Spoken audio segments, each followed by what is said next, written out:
আসসালামু আলাইকুম। আখি কিচেনে সবাইকে স্বাগতম জানাচ্ছি। আজকে আমি খুবই চটপট তৈরি করা যায় এমন একটা রেসিপি তৈরি করব, আর খেতেও অনেক ভালো লাগে। এখানে আমি কিছু আলু কুচিয়ে রেখেছি আর কিছু মুরগির মাংস ছোট ছোট পিস করে নিয়েছি, টমেটো আর পেঁয়াজ রান্নার যে যা উপকরণ লাগে সেগুলো তো অবশ্যই লাগবে। এবার আমি একটি ফ্রাই প্যানে তেল গরম করে এর মধ্যে দারুচিনি, এলাচি, তেজপাতা দিয়ে দিয়েছি। গরম মশলাগুলোর একটু ঘ্রাণ আসা পর্যন্ত অপেক্ষা করব। একটু ঘ্রাণ আসলে এর মধ্যে পেঁয়াজ কুচি দিয়ে দেব।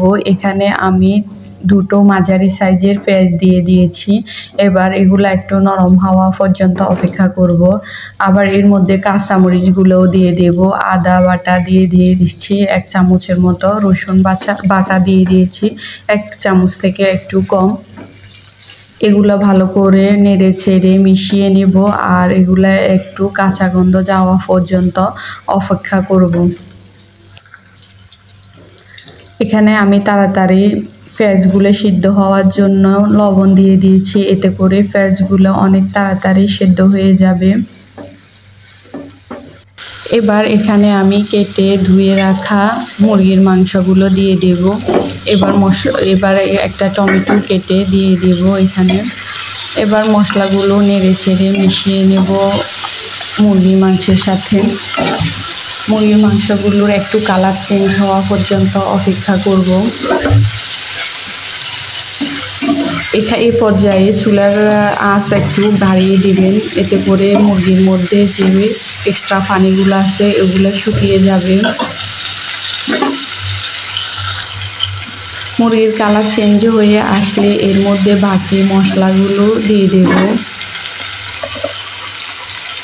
এবার এখানে আমি ধনিয়া আর জিরা বাটা আগে থেকে ফ্রিজে রাখা ছিল এগুলো দিয়ে দেব। আপনারা চাইলে গুঁড়া মশলাগুলো ইউজ করতে পারেন, এখানে আমি বাটা মশলাগুলো ইউজ করেছি। এবার এখানে 1 চামচের মতো লাল মরিচের গুঁড়া আর 1 চামচ থেকে একটু কম হলুদ গুঁড়া দিয়ে দিব। 1 চামচের মতো গরম মশলা গুঁড়া দিয়ে দিব। দিয়ে আবারও নেড়ে ছেড়ে সবগুলো উপকরণ মিশিয়ে নেব। ভালো করে মিশিয়ে কষিয়ে নেব। আমি এখানে কোনো পানি অ্যাড করব না। এই তেলের মধ্যে আর মুরগির মাংসের মধ্যে যে পানি থাকে এগুলা দিয়ে রান্নাটা শেষ হবে। আপনারা চাইলে দিলেও দিতে পারেন, তবে আমার কাছে পানি না দিয়ে এভাবে রান্না করলে বেশি ভালো লাগে। দেখেন তেলগুলো উঠে এসেছে, আমার মাংস কষানো হয়ে গেছে। এই পর্যায়ে আমি আলু কেটে ধুয়ে রাখা আলুগুলো দিয়ে দেবো। এখানে আমি পানি ঝরিয়ে নিয়েছি।